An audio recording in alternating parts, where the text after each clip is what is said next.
Okay, in politics, we've all heard about herd mentality, and everybody's going the same way, and if you oppose it, then you're not being heard. But what about herd immunity to COVID? A number of people are saying, well, it works. Others are saying we aren't going to have it. I don't know, but Dr. Neil Rao is a medical doctor and an infectious disease specialist, and he joins me right now, so I put the question to you. Is there such a thing? Will we have some sort of immunity to this virus? We will have some immunity to the point that it prevents us from having big surges on the healthcare system, big waves of disease in the community. So each wave will be less severe the more and more people who have seen Omicron or the variant that follows Omicron or the variants that came before Omicron.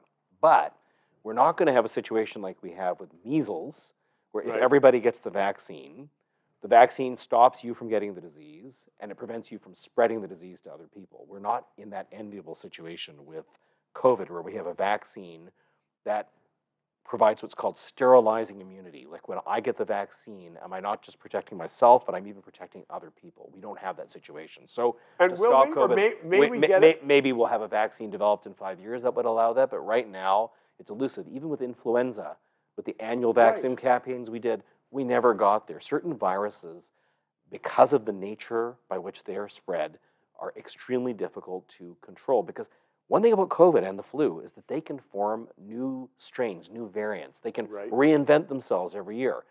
So I always make a comparison with the iPhone. You know, the iPhone 11 sold out. What do? They come up with the 12, right? And when the 12 sold out, you remarket yourself as iPhone 13.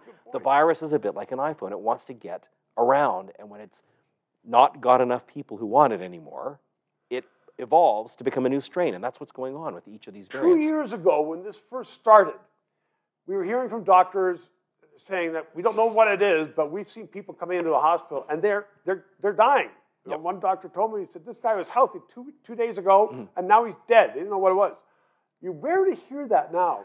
Is herd immunity, or whatever it evolves to be, is it going to be less and less deadly? So you'll have fewer such stories, but for people who are unvaccinated right now and they're over 60 with underlying conditions, they could still be that kind of story that you speak of from 2020. Right.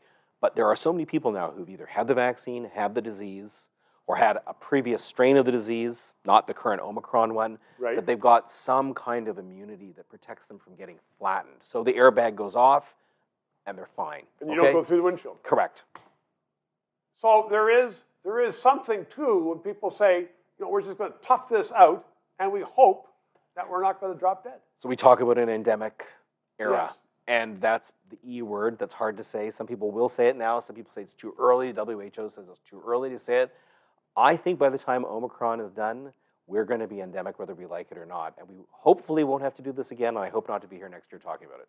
Well, I hope you're here talking about something else, but Dr. Rao, you're at the forefront. Thank you very much. Thank you very, very much for watching and for engaging in the 3 minutes, which will carry you through most discussions for the day. 2022 is going to be a very, very tough year. Stay with us. Please tell your friends to subscribe and PayPal. Thanks.